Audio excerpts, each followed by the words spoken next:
Suicide करार दे दिया गया। उसके बाद पोस्टमार्टम रिपोर्ट पीएमसीएच का आया, उसके बाद एफएसएल की रिपोर्ट आई, तो लगातार किरकिरी हो रही थी पटना पुलिस की। इस मामले शुरू से लग रहा था कहीं ना कहीं पटना पुलिस और एसआईटी जो कर रही है वो अंधेरे में तीर मार रही है। लेकिन लगातार किरकिरी हो रही थी पटना पुलिस की। उसके बाद इस मामले में एसआईटी का गठन हुआ। एसआईटी जब जांच कर रही थी, फिर एसआईटी जो है वो गोल गोल घुमा रही थी जांच को। कितना एंगल है, पटना पुलिस की भद पीटी किरकिरी हुई, फिर एसआईटी का गठन किया गया और एसआईटी भी अब साइड हो गई है। लेकिन सबसे बड़ा सवाल, इतने दिनों तक किस अंधेरे में तीर मारती रही एसआईटी? पटना पुलिस और एसआईटी की भद पीटने के बाद इस मामले को अब सीबीआई को सौंप दी गई है। जी बिल्कुल, आपने सही सुना। बिहार के गृह मंत्री सम्राट चौधरी ने ट्वीट कर बताया कि बिहार के मुख्यमंत्री नीतीश कुमार ने अब सीबीआई को नीट छात्राकांड मामले की पूरी जांच सौंप दी है। कल डीजीपी विनय कुमार ने परिजनों को मुख्यालय बुलाया था, उनको ढांढस बंधाना चाहिए था, लेकिन उन्होंने एक बात कहा था, मान लीजिए आपकी बेटी के साथ कोई गलत नहीं हुआ है, आपकी बेटी ने सुसाइड किया है और आज खबर आ गई, सीबीआई को जांच सौंप दिया गया है। लेकिन अंदर की खबर क्या हुआ आपको बताते हैं। अंदर की खबर यह है, सम्राट चौधरी ने पूरे पुलिस महकमे को इसमें डांट फटकार लगाई है। सम्राट चौधरी ने कहा, इतना दिनों तक आप क्या कर रहे थे? परिजन आपके जांच से संतुष्ट नहीं है। परिजन आरोप लगा रहे हैं कि एसआईटी परिवार वालों को ही प्रताड़ित कर रही है, परिवार वालों को ही फंसाना चाहती है। आखिर 10 न्यूज जो आपको बता रहा था, हमारे क्राइम रिपोर्टर चंदन तिवारी जो लगातार आपको बता रहे थे, इस मामले में पटना पुलिस की भद पीट रही है। पटना पुलिस बार बार खुद के ही जाल में फंस रही है और आखिरकार 10 न्यूज की बात सही हुई। बार बार आपको कह रहे थे हम लोग, सीबीआई जांच इस मामले में होनी है। बिहार सरकार ने जब देखा कि पटना पुलिस और एसआईटी से नहीं होने वाला ये पूरा जांच, तो फिर नीतीश कुमार ने यह फैसला लिया, अब ये जांच सीबीआई से कराई जाए। पप्पू यादव भी इस बार इस मामले को लेकर लगातार कहते रहे हैं सीबीआई जांच हो। विपक्षी दल भी लगातार कहते रहे हैं कि सीबीआई जांच हो और इसमें दूध का दूध पानी का पानी हो जाएगा। क्राइम रिपोर्टर चंदन तिवारी हमारे सामने हैं और आज हम जानने की कोशिश करेंगे, जो डे 1 से हम लोग इस मुद्दे को दिखा रहे हैं, समझा रहे हैं, बता रहे हैं कि पल पल की अपडेट दे रहे हैं, क्या क्या हो रहा है। मनीष रंजन, प्रभात मेमोरियल अस्पताल, सहज सर्जरी, शाहजहानंद, शंभू गर्ल्स हॉस्टल, नीलम अग्रवाल, अंशु अग्रवाल, श्रवण अग्रवाल, उनके परिजन, कितना एंगल है। पटना पुलिस की भद पीटी किरकिरी हुई, फिर एसआईटी का गठन किया गया और एसआईटी भी अब साइड हो गई है। लेकिन सबसे बड़ा सवाल, इतने दिनों तक किस अंधेरे में तीर मारती रही एसआईटी? चंदन जी बताइए, आप कह रहे थे कि सीबीआई जांच इस मामले में होगी और आपकी बात सही हुई और 10 न्यूज की बात सही हुई कि एसआईटी को अब कहानी से बाहर कर दिया गया है और सीबीआई को जांच सौंप दिया गया है। देखिए, 16 जनवरी को एसआईटी का गठन हुआ था जी, चूंकि गृह मंत्री सम्राट चौधरी हैं, उन्होंने आदेश दिया। उसके बाद डीजीपी के आदेश के बाद जो है कमजोर वर्ग के डीजी, पटना आईजी और कई जो इस एसआईटी में अधिकारी जो है वो सम्मिलित हुए थे। तो 16 जनवरी को एसआईटी का गठन हुआ था। उसके बाद समझ आइए 16 जनवरी से 30 जनवरी तक एसआईटी जो है इस मामले की जांच कर रही थी। बिल्कुल, और जांच का दायरा लगातार बढ़ाया जा रहा था। एक जिले से दूसरे जिले तक बढ़ाई गई और लगातार तमाम साक्ष्य जो है, सीसीटीवी, सीडीआर, फिर एफएसएल की रिपोर्ट, एफएसएल जांच, तमाम जो या बात कर लिया जाए तो जांच की दायरा जो है लगातार बढ़ते चली गई।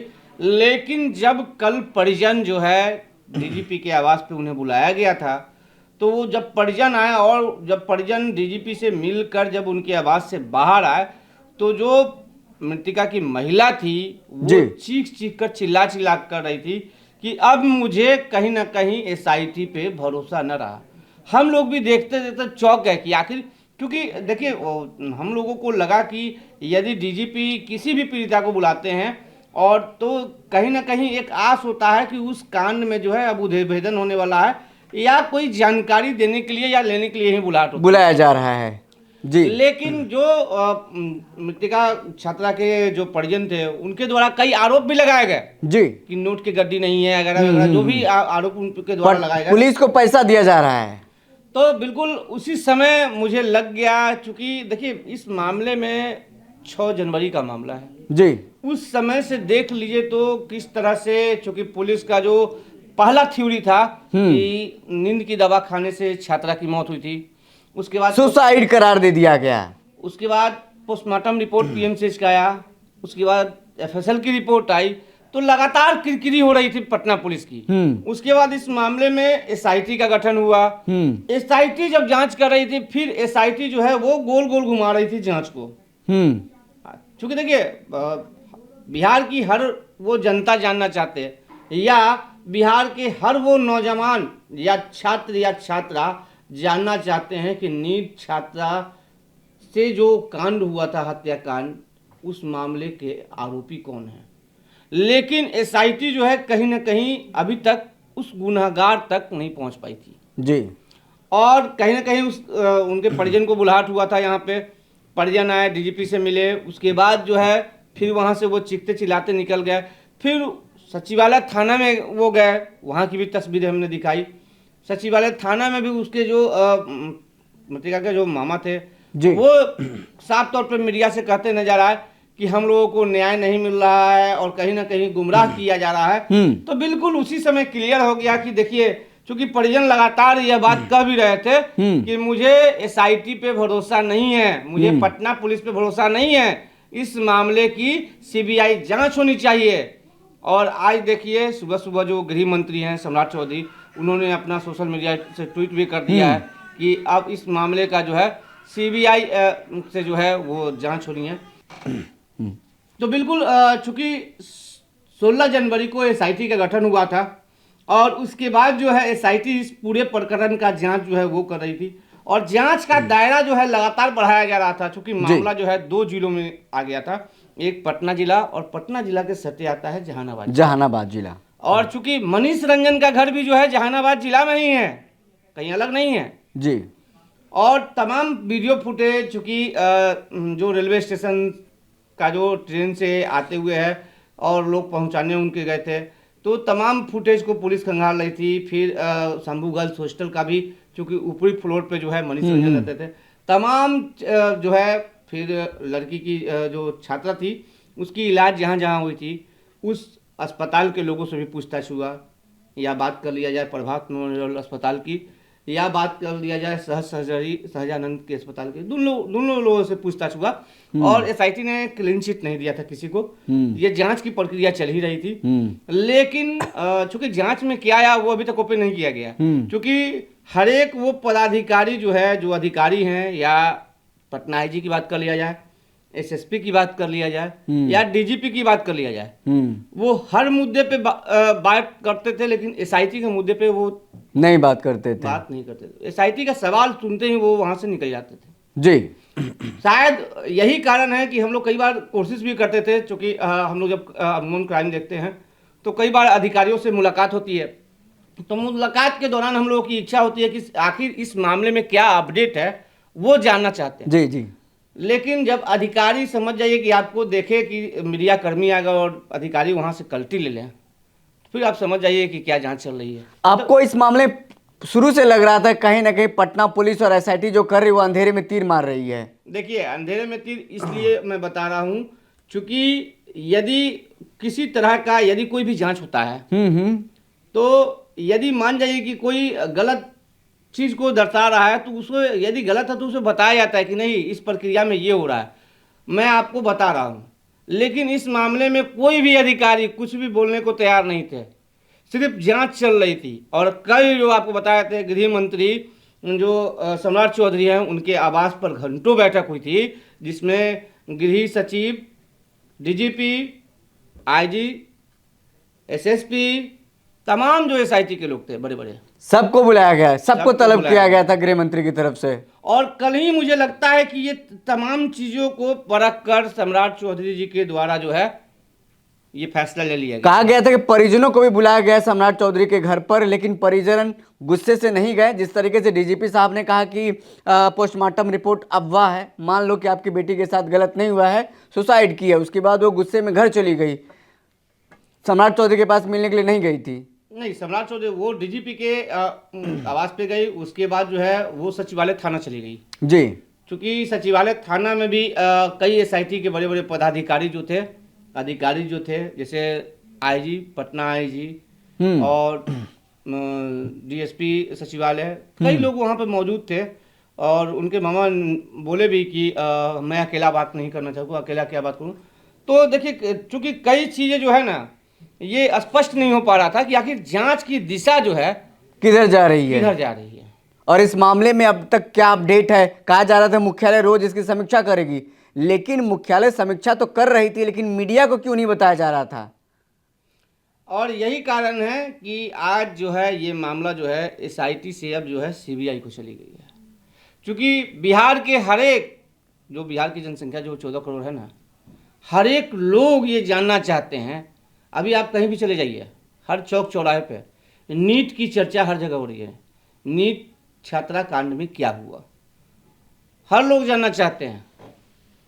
इतना ही नहीं, जो चौक चौराहे पे जो पुलिसकर्मी हैं, वो भी कभी कभी हम लोग से पूछते हैं कि उस मामले में क्या हुआ। तो देखिए, चूंकि ये मामला जो है किसी एक के साथ की घटना नहीं है, मैं नहीं कि छात्र के और छात्रा से जो घटना हुई है उससे जुड़ा हुआ है।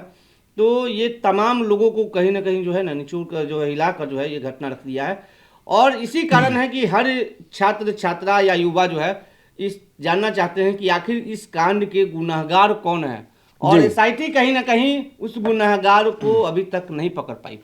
लेकिन सबसे बड़ा सवाल तो वही रह जाता है कि आखिर पटना पुलिस एसआईटी किसको बचाना चाह रही है। इसमें क्या ऐसा गहराई वाली बात है, रॉकेट साइंस वाली बात है, क्या ऐसा इसमें खतरनाक तरीके से अपराध किया गया है जो पटना पुलिस एसआईटी इस बात को उद्भेदन नहीं कर पा रही है। मतलब सोचने वाली बात है। देखिए, एक बच्ची के साथ गलत हुआ है, गलत होने के निशान भी है सामने आ रहे हैं। पोस्टमार्टम रिपोर्ट चिक चिक करके कह रहा है कि बच्चे के साथ गलत हुआ है, फिर एफएसएल की रिपोर्ट भी बता रही है कि बच्चे के साथ गलत हुआ है, लेकिन एसआईटी को दिख क्यों नहीं रहा है, किसको बचाना चाह रही है वो। सबसे बड़ा सवाल यही है। हद हो गया है कि छोटे से मामले को सीबीआई को देना पड़ा, एसआईटी इसको ठीक से नहीं जांच कर पा रही है। अगर कुछ न कुछ तो बात जरूर है इसके अंदर। अच्छा, आप इस मामले को छोटा मामला कैसे समझ रहे हैं?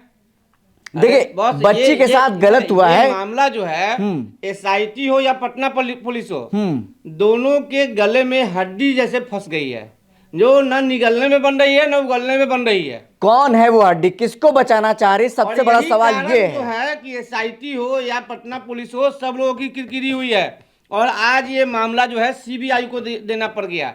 आखिर क्यों, कमी कहाँ रह गई, इसकी समीक्षा करनी चाहिए थी। बराबर सुन रहे थे हम लोग कि डीजीपी समीक्षा कर रहे हैं, मुख्यालय समीक्षा कर रहा है, लेकिन क्या समीक्षा कर रहे हैं, लेकिन आखिर कहां से वो अपराधी बच जा रहा है, आखिर जांच कहां तक रह गई, क्यों उस गुनहगार जो है उसको दोषी नहीं माना गया, उसे अरेस्टिंग नहीं की गई, उसको उस पर जो है कार्रवाई नहीं की गई। तो कहीं ना कहीं उसके परिजन जो है कई सवाल खड़ा कर रहे हैं। और उन्होंने तो क्लियर कल ही कह दिया था कि अब जो है भरोसा मुझे नहीं है और ये जांच जो है सीबीआई को दे देनी चाहिए। और चूंकि उसकी माता जो जिस तरह से माँ जो चिल्ला रही थी, सब लोगों ने सुना था। तो बिल्कुल ये मामला जो है काफी जो है पटना पुलिस की किरकिरी हुई। एसआईटी जो है इस मामले में 16 तारीख से 30 तारीख तक, यूं कहे आज तक जांच कर रही थी। लेकिन अब जो जिस तरह से जानकारी दिया गया गृह मंत्री के सोशल साइट से कि अब ये मामला जो है सीबीआई को सौंप दिया गया है, सिफारिश कर दी गई है बिहार के मुख्यमंत्री नीतीश कुमार की तरफ से, राज्यपाल की तरफ से, कि अब पूरा अधिकार दे दिया है कि पूरे बिहार में आप घूम करके इसकी जांच करें, सब कुछ अधिकार मिलेगा आपको। और पटना पुलिस, बिहार पुलिस आपको मदद करेगी। यानी मान लिया जाए कि एसआईटी इस मामले को जांच करने में सक्षम नहीं है, वो जांच नहीं कर पा रही है, तभी जा करके बिहार के मुख्यमंत्री नीतीश कुमार को यह फैसला लेना पड़ा कि अब इसकी जांच सीबीआई से कराई जाए, क्योंकि उनके ही अधिकारी लगे हुए हैं इसको बचाने में, अपराधी को बचाने में उनके ही अधिकारी लगे हुए हैं।